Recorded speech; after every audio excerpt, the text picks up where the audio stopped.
Bonjour chers frères et sœurs en Christ.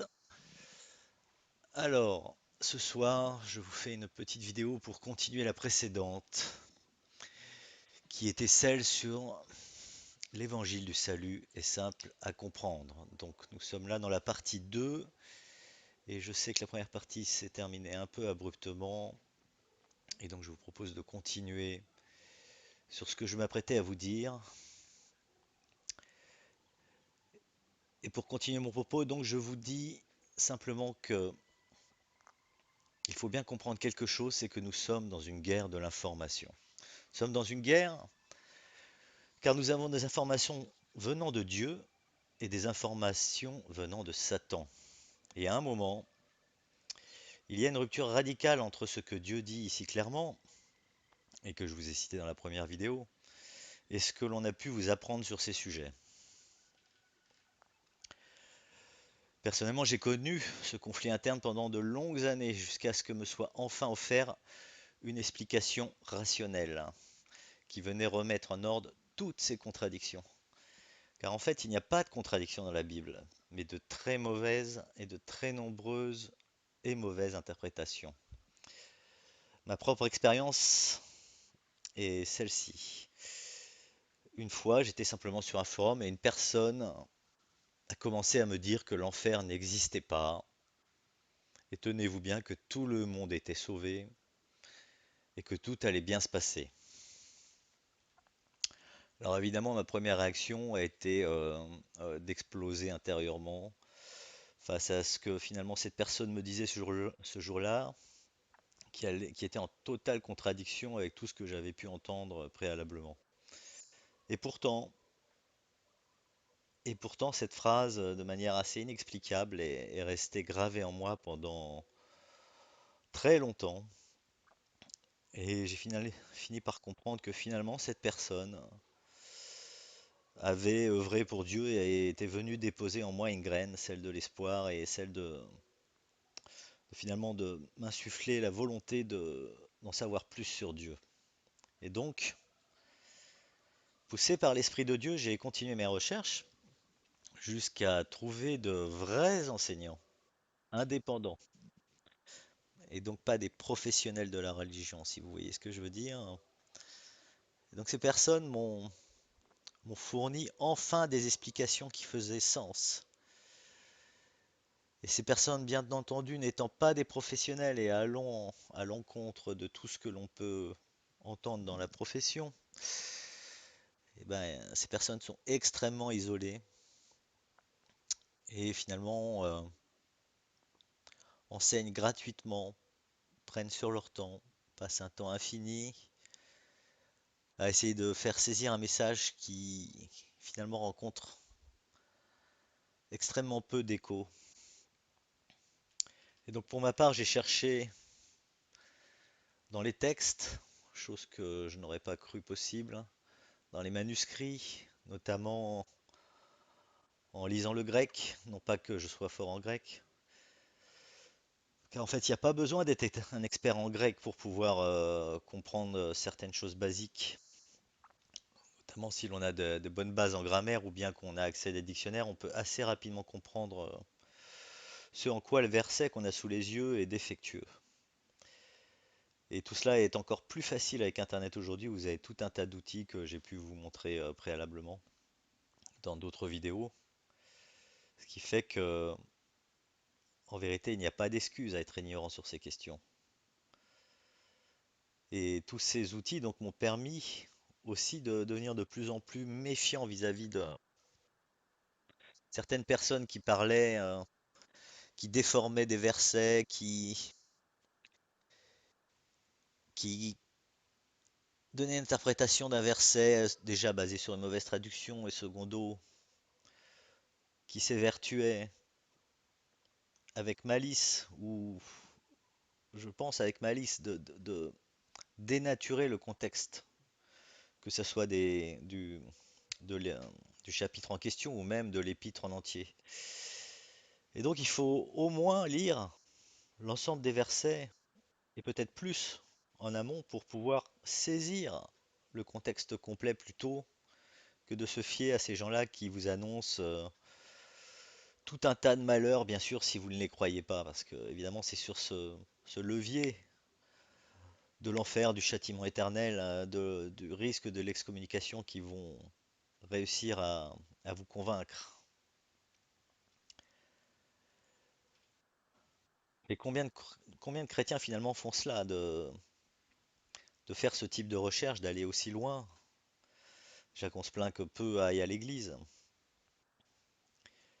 Et aussi combien demandent l'aide de Dieu dans une telle démarche? Combien font cette démarche complète? Voilà, donc ça, en ce qui me concerne, voilà mon expérience et j'espère sincèrement que si ce que je vous dis ne vous paraît pas clair ou faux, vous ferez cette même démarche par vous-même et que vous irez puiser dans les manuscrits, dans les textes et vous rendre par vous-même compte que finalement que tout ce que je vais vous dire ici est la vérité. Non pas la mienne, mais la vérité de la Bible. Car finalement, nous, le corps du Christ, nous avons franchi l'obstacle à jamais. Car nul ne saurait maintenant nous ôter du corps du Christ.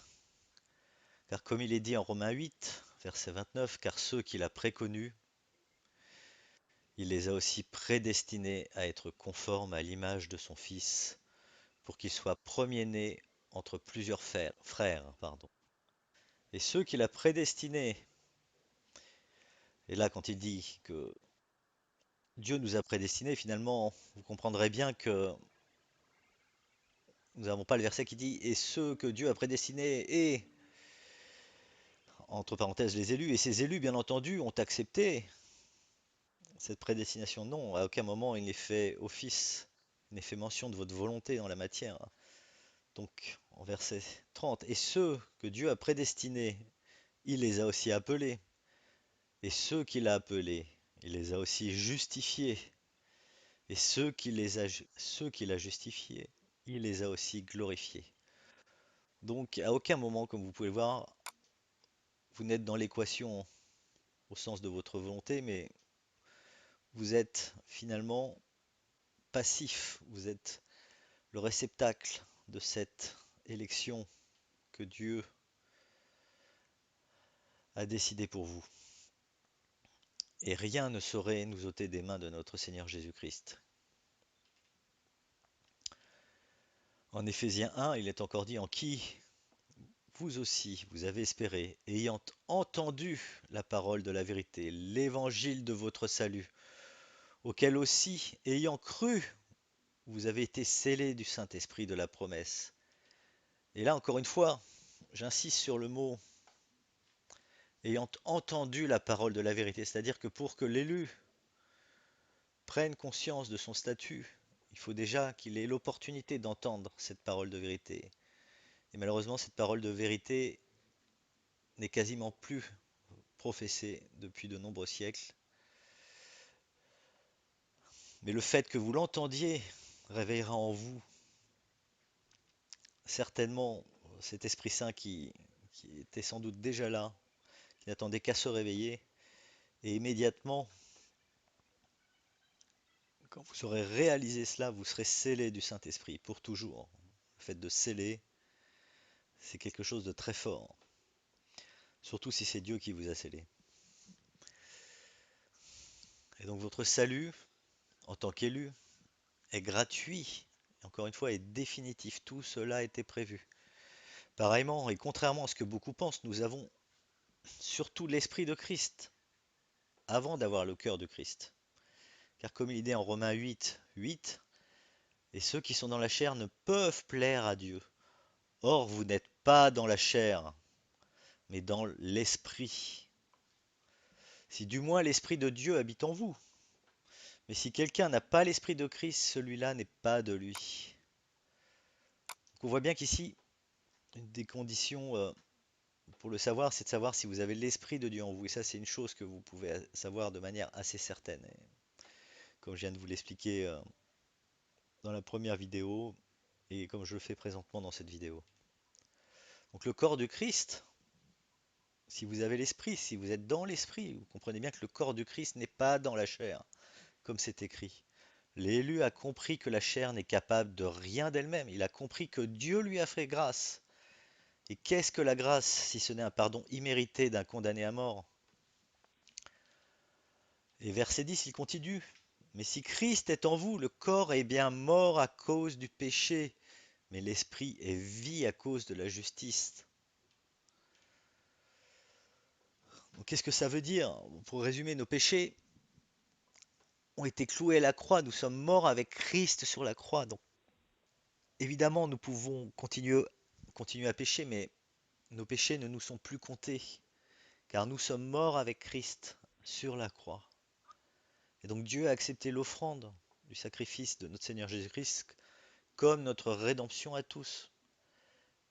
Et donc si vous êtes dans l'esprit, vous comprenez que vous êtes sauvés par la justice de Dieu, à cause de la justice, et non pas par votre propre justice, que vous ne pouvez établir. La justice de l'homme ne peut en rien vous sauver. C'était là toute la démonstration depuis l'établissement de la loi, la démonstration que l'homme est incapable de suivre ne serait-ce que de simples commandements de Dieu pour se sauver lui-même et que finalement la solution c'était Christ, le grand rédempteur. C'était ça l'accomplissement de la loi, c'était de nous montrer que ce n'est pas par nous-mêmes que nous pouvons nous sauver. Et donc nous sommes morts avec Christ, comme il est dit en Galates 2, verset 20. Je suis crucifié avec Christ et je ne vis plus moi, mais Christ vit en moi. Et ce que je vis maintenant dans la chair, en fait, je le vis dans la foi au Fils de Dieu, qui m'a aimé, qui s'est livré lui-même pour moi. Verset 21, je n'annule pas la grâce de Dieu, car si la justice est par la loi, alors Christ est donc mort pour rien. Donc si vous vous accrochez à la loi, si vous vous accrochez au commandement, en pensant que c'est par ce biais que vous allez vous sauver, Christ est mort pour rien. Et si vous faites cela, vous faites la démonstration que vous ne vivez pas en esprit. Vous ne vivez pas selon la justice de Dieu. Vous vivez selon votre propre justice. En fait, vous vous idolâtrez vous-même. C'est le principe même de l'idolâtrie. Vous êtes votre propre Dieu. Et pour continuer, le chrétien qui pense s'en sortir par ses bonnes actions, c'est comme un condamné à mort qui pense qu'on va le gracier parce qu'il a fait une bonne action en prison. Ou bien pire, parce qu'il a arrêté de tuer pendant quelques jours. Car oui, nous commettons des offenses tous les jours. Nul ne peut ici sur terre dire qu'il ne pêche plus. C'est impossible.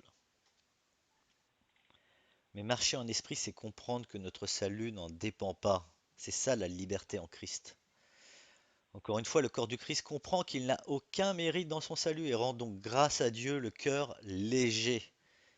Et là, vous verrez que le nombre de chrétiens qui ont le cœur léger, qui ont l'âme en paix, même si le terme âme n'est pas une bonne chose, mais qui ont l'esprit en paix, c'est plutôt rare, non? Donc, l'élu, j'ai pas envie de dire le chrétien, j'ai envie de dire l'élu ici présent, celui qui a compris cet évangile est changé intérieurement. Il a de nouvelles dispositions en lui, qui viennent de Dieu. Il comprend qu'il n'est pas parfait, mais il a changé de voie. Quand on dit qu'il a changé de voie, c'est le terme qu'on retrouve souvent, qui est interprété abusivement et qui est se repentir comme étant une sorte de mea culpa permanent, où on s'auto-flagelle tous les jours de nos péchés, etc. Et non, c'est l'extrême inverse. C'est pas avoir la liberté en Christ, c'est être dans la chair. Que finalement, se repentir que Satan nous a fait croire être une sorte de continuelle affliction vis-à-vis de notre condition. Et là-dedans, il n'y a aucune joie, il n'y a aucune bonne nouvelle. Et donc nous, les élus, nous avons la liberté en Christ, car nous sommes intérieurement affranchis du péché. Le péché ne nous tourmente plus. Il peut arriver qu'ici, de là, que quelquefois nous commettions un impair, ce que certains appelleraient un péché. Encore que ce terme soit extrêmement galvaudé de nos jours, il dépasse très largement les mêmes péchés décrits dans la Bible. Mais nous savons que cette condition de péché, ce n'est pas ça qui nous met en danger face à notre salut qui est déjà assuré. Et donc, bizarrement, c'est là qu'on voit que la loi est malédiction, parce que une fois que vous avez compris que finalement votre péché, vous ne dépendez plus de ça, c'est un peu comme si vous disiez à un enfant, surtout n'ouvre pas cette porte, surtout ne touche pas à ça, surtout ne touche pas à ça. Vous pouvez être sûr que dès lors que vous allez tourner le dos, évidemment, que va-t-il se passer? L'enfant va le faire. Et là, de la même manière, une fois que vous avez compris que vous êtes affranchi du péché, le péché ne vous tourmente plus. Vous avez lâché prise avec le péché. Et donc c'est beaucoup plus simple de s'en distancier. Non pas que vous allez plus jamais commettre le moindre péché, mais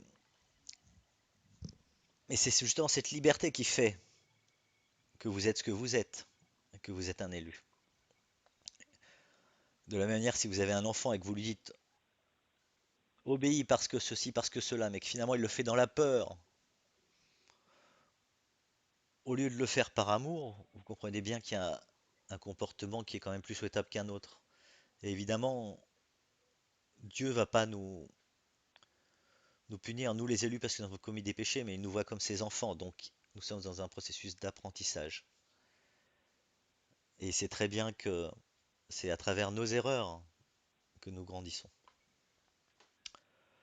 Donc je continue. Finalement, nous les élus, nous savons que Dieu nous voit à l'image de son Fils. Il nous voit comme les frères de Christ, puisqu'il a fait de nous les premiers frères de Christ pour le temps présent. Et en Galates 4, qu'est-il dit au verset 4?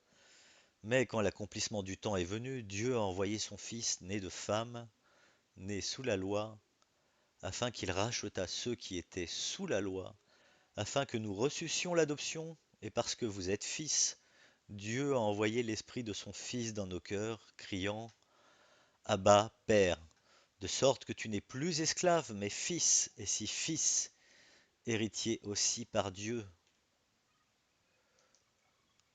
Donc voilà, moi j'ai bien compris, j'ai bien intériorisé, je n'ai plus aucun doute que je suis devenu fils de Dieu, je suis devenu frère de Christ, que j'ai été adopté, et je ne suis pas dans la crainte du rejet et encore moins de l'enfer, comme malheureusement beaucoup de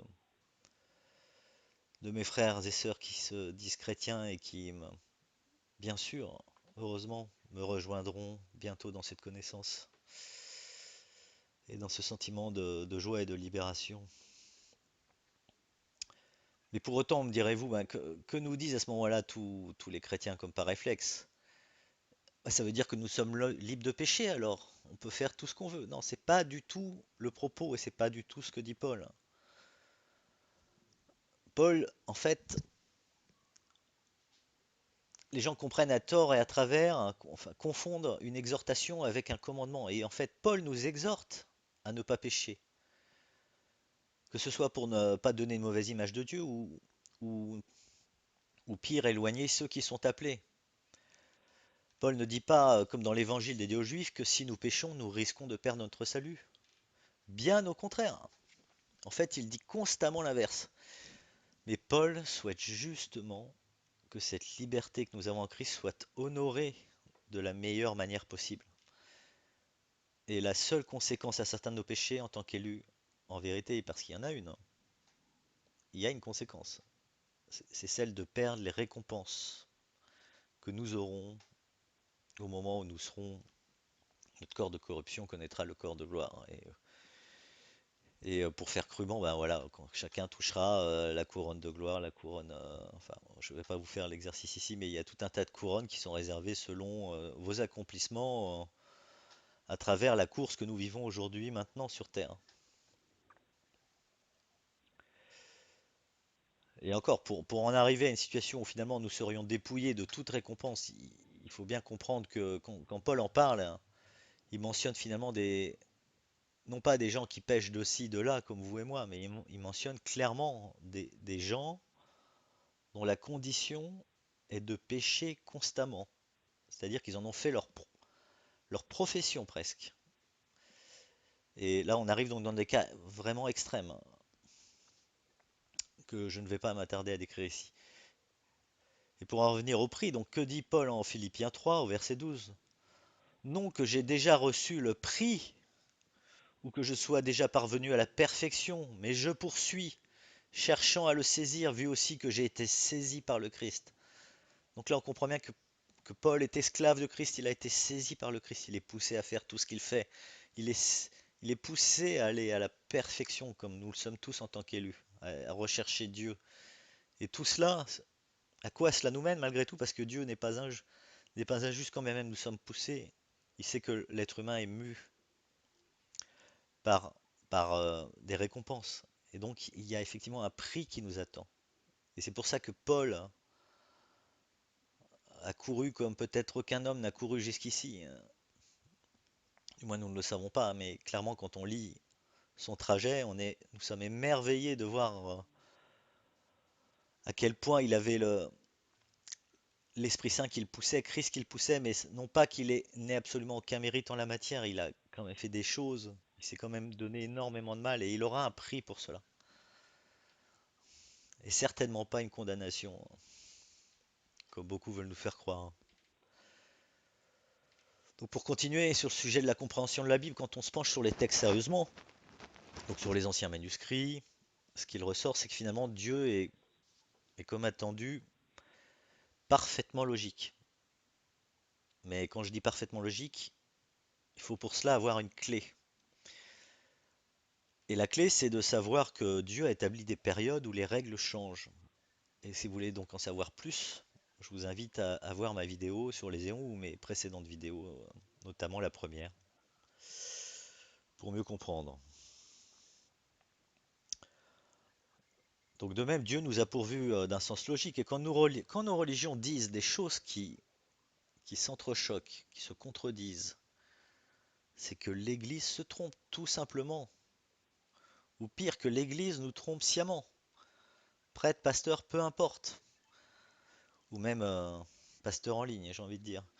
Donc que ce soit au travers de fausses doctrines ou de fausses traductions, et là je vais sans doute vous choquer, mais n'importe qui doué d'un peu de bon sens comprend instinctivement que les trois dieux dans un seul et même corps, ça ne va pas. Ou quand on entend que la plupart de l'humanité va aller en enfer, on comprend bien quelque chose qui ne va pas, qui ne colle pas avec la nature de Dieu. Du moins si on a lu la Bible. Donc quand on entend cela, on est nécessairement interloqué, donc, parce que ces postulats ne résistent pas à la nature de Dieu et ne résistent pas à ce qu'il a dit. À tel point que nos ennemis, les ennemis du moment du moins, ont créé une discipline à part entière pour nous faire avaler ces couleuvres vis-à-vis de ces doctrines de démons très présentes dans toutes les dénominations chrétiennes. Et cette doctrine, c'est l'apologétique, où finalement vous expliquez, par exemple, qu'il est normal que Dieu vous envoie en enfer pour l'éternité, qu'il vous torture pour l'éternité. C'est parfaitement explicable et on va vous justifier ça par des raisonnements humains la plupart du temps qui semblent supposément appuyés sur ce que dit la Bible. Bon, je ne vais pas m'étendre là-dessus, c'est pas le propos, mais ces contradictions, finalement, elles insultent notre intellect.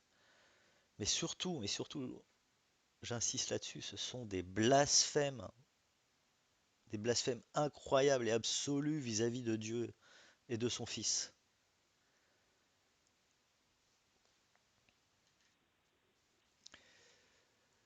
Et avec l'Esprit de Dieu qui a pu m'accompagner durant toutes ces années, j'ai découvert que Dieu n'est finalement pas du tout incohérent tout au long de la Bible, mais aussi que mon esprit, finalement, était empreint de l'Esprit de Dieu, car mon expérience démontre que je discerne manifestement spirituellement des choses qui échappent parfaitement à ceux que je croyais pourtant logiques, même autour de moi. Mais j'ai compris que leur logique était animale et était donc incapable de distinguer, par exemple, les éons, les différentes périodes avec les différentes administrations de Dieu qui nous sont prodiguées. Donc, du moins, sans l'Esprit de Dieu, ils n'en sont pas capables. Et ce qui est encore plus flagrant, c'est que finalement, ça ne les intéresse pas. Il n'y a rien en eux qui les pousse à chercher. Personnellement, pour moi, C'est depuis peut-être même ma naissance pour aller loin, mais ça s'est prononcé encore plus, où j'ai toujours été amené à chercher la vérité, là où même certains même me voient comme quelqu'un de parfaitement anormal à certains titres, mais oui, la curiosité n'est clairement pas de ce monde, manifestement. Et donc en Romains 7, qu'est-ce qu'il nous est dit? Verset 6. Mais maintenant nous avons été déliés de la loi, étant morts dans ce en quoi nous étions tenus, en sorte que nous servions en nouveauté d'esprit, et non pas en vieillesse de l'être. Donc là, vous l'aurez compris, la vieillesse de l'être, vous pouvez très facilement l'interpréter comme l'interprétation basique, pure et dure de la loi, ou même de ce que Paul a écrit, sans faire appel à l'esprit, sans être capable de renouveler son esprit vis-à-vis des nouveaux concepts et des secrets et mystères que nous annonce Paul. Pourtant, quand on y réfléchit bien, Paul, après sa conversion forcée par l'apparition de notre Seigneur Jésus-Christ glorifié, ben, Paul avait toujours le même cerveau. Ce n'est pas sa conversion qui a changé sa matière grise, ni ses neurones, ni ses synapses. Tout était pareil. Mais ce qui a changé ensuite en Paul, c'est qu'il fut imprégné de l'Esprit de Dieu. Son esprit, sa matière grise n'ont pas changé, n'ont pas été transformés physiquement. C'est l'Esprit de Dieu qui a ensuite amené Paul à générer de nouvelles pensées, à obtenir de nouvelles pensées pour lui-même ou sur ce que Dieu a finalement dit sur le but de Dieu. Et tout cela c'est d'ordre spirituel. Dieu a été si gracieux avec nous qu'il nous a donné cet esprit pour une raison. Et il ne va pas nous l'enlever, mais il le renouvelle chaque jour. Chaque jour de nouvelles pensées vous viennent, chaque jour vous avez envie de creuser tel ou tel aspect de Dieu.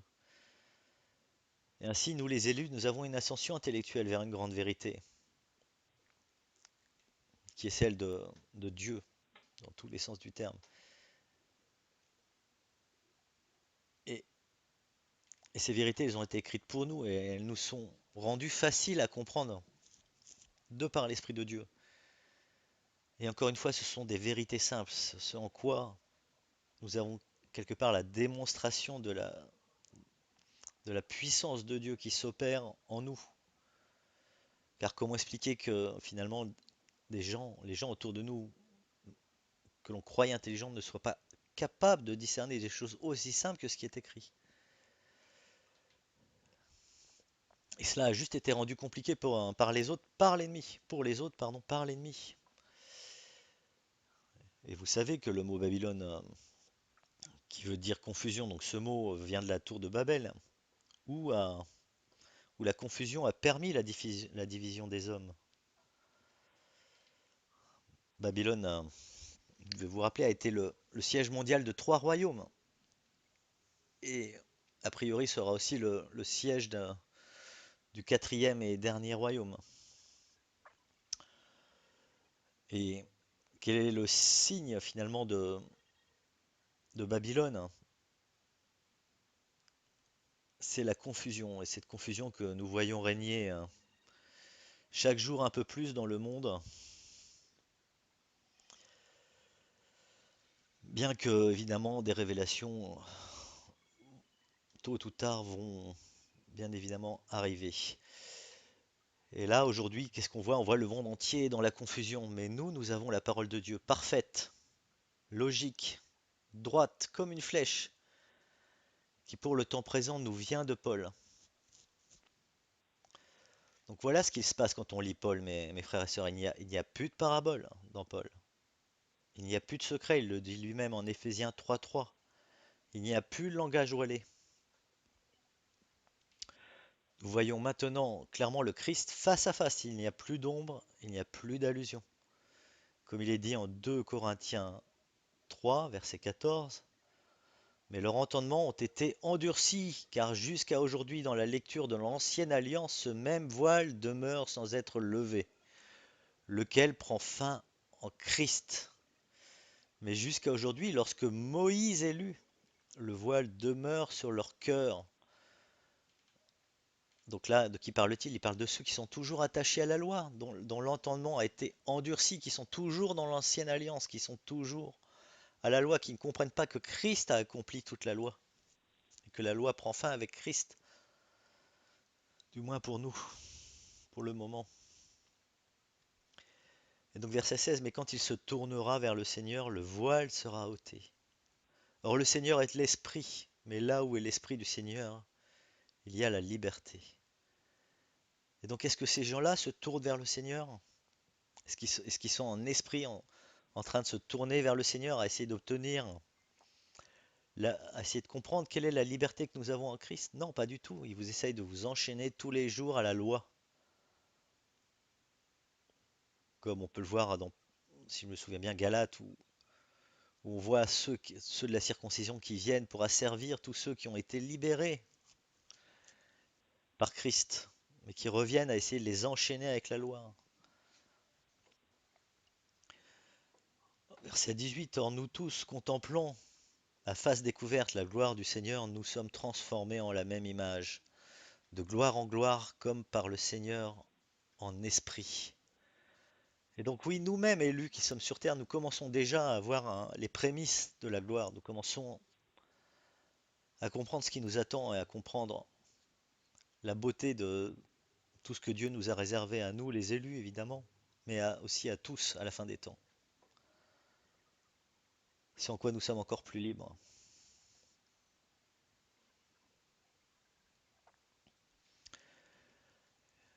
Et donc quand quand on le lit, il est tellement novateur qu'on en est abasourdi par rapport même aux quatre évangiles de Jésus-Christ. Sachant que Paul n'est que la continuation de... C'est toujours Jésus-Christ qui parle quand Paul parle. C'est toujours Dieu, bien évidemment, quelque part. Mais la révélation a été faite à Paul par Jésus-Christ glorifié. Donc après la lecture des évangiles qui s'adressait bien entendu aux Juifs et non pas à nous les élus. Donc Paul, qu'est-ce qu'il dit Paul à ce moment-là? Quel est un des secrets qu'il nous révèle, hein? En 1 Timothée 4,10, il nous dit que Dieu est le sauveur de toute l'humanité, en particulier des croyants. Donc là, on comprend bien la destination finale de toute l'humanité, c'est d'être sauvé. Et que nous, les croyants, bien évidemment, nous sommes sauvés, mais nous avons un rôle particulier à jouer. Nous sommes en avance sur tous les autres. Et nous aurons un rôle vraiment particulier à jouer. Et qu'est-ce qui fait de nous des croyants? C'est que en 1 Corinthiens 15, nous avons compris ce qui est dit, qui est que Christ est mort pour nos péchés, selon les Écritures. Tout cela avait été annoncé, prophétisé. Et Christ est mort pour nos péchés. Et il n'est pas dit après, et continuez à ne pas pécher. Sinon, ceci, sinon cela. Non, Christ est mort pour nos péchés. Point. Verset 4, et qu'il a été mis au tombeau, parce qu'enseveli n'est pas parfaitement correct, mis au tombeau, et qu'il a été ressuscité le troisième jour selon les Écritures. Voilà, c'est ça l'évangile du salut. C'est aussi simple que cela. De comprendre, bien entendu, toute la portée de ce que ça signifie que Christ soit mort pour nos péchés, bien mort, pas en enfer, pas au paradis, nulle part, mort. Il s'est vraiment sacrifié pour nos péchés, en offrande à Dieu. Et il nous dit aussi que par la grâce, nous sommes sauvés à travers la foi qui nous a été donnée, que cela ne vient pas de nous, que c'est l'approche de Dieu pour le temps présent. Il n'y a plus de mystère, plus de secret, il n'y a plus d'énigmes à résoudre. Même Jésus, lorsqu'il était sur la terre, eh bien, il parlait en parabole pour les gens qui n'étaient pas encore appelés, hein. Donc il parlait en parabole, comme il l'a dit lui-même, pour que les gens ne comprennent pas. Parce que pour Dieu, c'était la manière de procéder à cette époque-là. Il fallait simplement appeler un petit nom. Donc les explications que Jésus donnait, il les donnait seulement à ceux qu'il avait choisis, que Dieu avait choisis. en privé, notamment à ses disciples.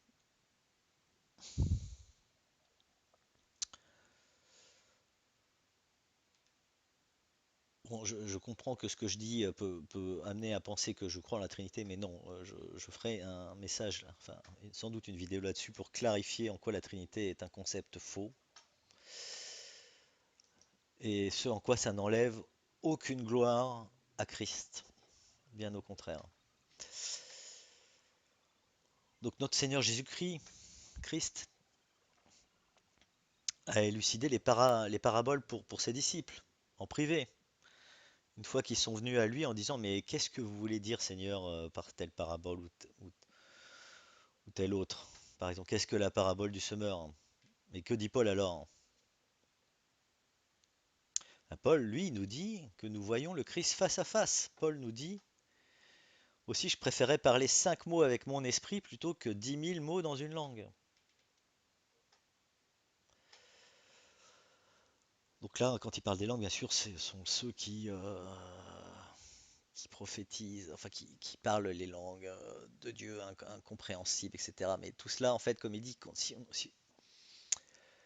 si on n'arrive pas, si les paroles ne sont pas édifiantes, si on ne peut pas les comprendre, ça n'a aucun intérêt. Donc, en l'occurrence, mieux vaut parler 5 mots édifiants que 10 000 mots incompréhensibles. Et là, nous, aujourd'hui, nous sommes plus dans un temps où les gens parlaient en langue, qui fut un temps pour les énigmes, qui fut un temps pour les paraboles, qui finalement, donc là je parle à l'époque du Christ, qui fut un temps pour les annonces cachées d'un sauveur à venir et de l'avenir de l'humanité. Car comme le rapporte Paul en Colossiens 1, maintenant je me réjouis dans les souffrances pour vous, et j'accomplis dans ma chair ce qui reste encore à souffrir des afflictions du Christ pour son corps qui est l'assemblée, de laquelle moi je suis devenu serviteur selon l'administration de Dieu qui m'a été donnée envers vous. Donc là on comprend bien qu'il y a une administration de Dieu qui s'opère au moment où Paul a reçu ce nouvel évangile de Jésus-Christ. Et que cette administration de Dieu vaut pour les élus. Et donc il continue verset 25. Selon l'administration de Dieu qui m'a été donnée envers vous pour compléter la parole de Dieu. Et là c'est incroyable, non? Parce que là Paul est en train de nous dire qu'il complète la parole de Dieu. Rien que ça. Qu'est-ce que ça veut dire finalement compléter la parole de Dieu? Eh bien, finalement, quand on comprend bien, c'est peut-être la raison pour laquelle il n'y a plus de prophètes aujourd'hui. Il n'y a plus de gens qui viennent vous voir et qui vous disent Dieu m'a dit de vous dire ou ainsi parle le Seigneur. Non, tout cela c'est fini. Ceux qui vous disent cela, euh, méfiez-vous, méfiez-vous. Donc Paul, comme il l'a dit, il a complété la parole de Dieu. Donc il y avait un temps pour les prophètes, parce que la parole de Dieu n'était pas encore complète. Dieu n'avait pas encore dit tout ce qu'il avait à dire à l'humanité, jusqu'à Paul. Donc personne ne va y ajouter quoi que ce soit. C'est maintenant à l'Esprit de Dieu de nous aider à le comprendre. Nos esprits sont renouvelés ou pas malheureusement pour beaucoup. Et la plus grande prière de Paul se trouve finalement dans Éphésiens où il a prié pour les saints, pour nous, afin qu'ils parviennent à la sagesse et à la réalisation de la révélation du Christ. Il a prié pour que nous comprenions ce que le Christ a dit de nous. Et je reviens sur le terme saint qui est parfaitement mal interprété par énormément de chrétiens. Le terme saint ne signifie pas que vous êtes parfait et que vous ne fassiez aucun péché, que vous ne commettiez aucun péché. Ça signifie simplement que vous avez été séparés pour Dieu. Ce que sont les élus, ils ont été séparés pour Dieu, mis à part, et ils ont le droit à un enseignement en avance de face sur tous les autres. Ils parviennent à la vérité avant les autres, pas pour nécessairement eux-mêmes, mais pour servir, parce que derrière, nous aurons un rôle à remplir. Nous allons servir Christ depuis, depuis les cieux. parce que nous avons une destinée céleste. Pour ma part, j'ai longtemps prié Dieu pour qu'il me donne la possibilité de le connaître. Et ce que je tenais à dire, c'est que je pense que la personne qui m'a parlé, typiquement, qui m'a dit oui, l'enfer n'existe pas, ceci, cela, cette personne a déjà été un déclencheur pour moi, potentiellement. Peut-être plus tard, peut-être que j'aurais rencontré quelqu'un plus tard, mais en tout cas, cette personne, je me rappelle encore des années et des années après. Et, et je pense sincèrement que ces personnes-là prient aussi pour que d'autres élus arrivent plus rapidement à la vérité, etc. Même si tout est destiné, mais ça ne va pas à l'encontre de la destination que Dieu nous a faite. Mais quand même tout est prédestiné, je vous invite à prier pour que finalement tout cela s'accomplisse comme il était prévu. Et donc Dieu a dit des choses étonnantes à notre sujet,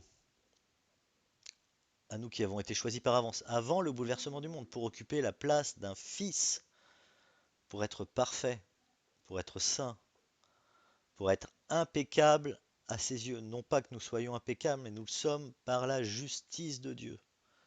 Et donc tout ça, ce sont des mots très sérieux. C'est pourquoi Paul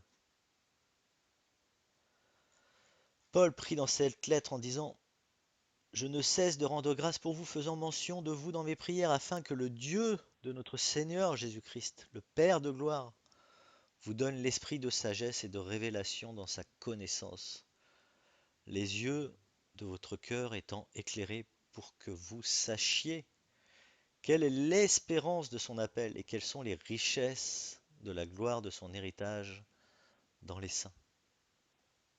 Voilà, bon, je pense que ça résume parfaitement ce que je viens de dire avant. Et donc Paul est ici l'agent de Dieu. Et Paul nous dit des grandes choses qui sont dites à propos de vous et de moi, les élus, que nous serons assis à la droite de Dieu, au-dessus de toute souveraineté, au-dessus de toute autorité, que nous jugerons les anges, et oui, que notre parole sera la parole de Christ, nous serons frères de Christ, que nous serons les agents de conciliation avec la puissance et l'autorité du Christ pour les éons à venir. Voilà, bon, je vais m'arrêter là, j'en suis à 43 minutes bientôt. Donc je remercie Dieu que vous ayez écouté jusqu'ici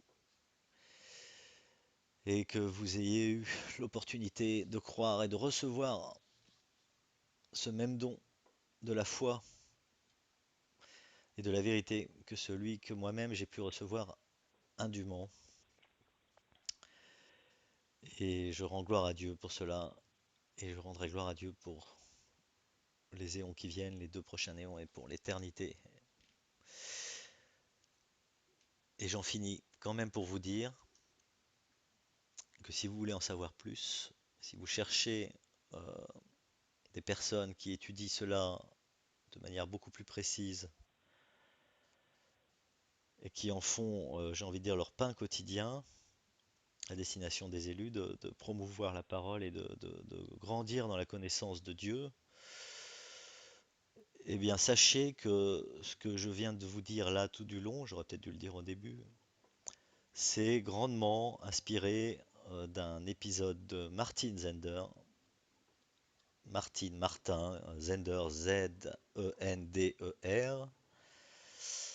Et donc vous trouverez sa chaîne sur YouTube très facilement en tapant Martin Zender, pardon, MZTV, MZTV, épisode 1297 en ce qui concerne ce dont je viens de vous parler. Et je vous invite fortement à aller le voir et à aller voir aussi une autre chaîne qui s'appelle STO, S-A-C-E, espace T-O, T-H-E-O. Voilà. Eh bien, je vous souhaite une très bonne soirée et à très bientôt. Au revoir.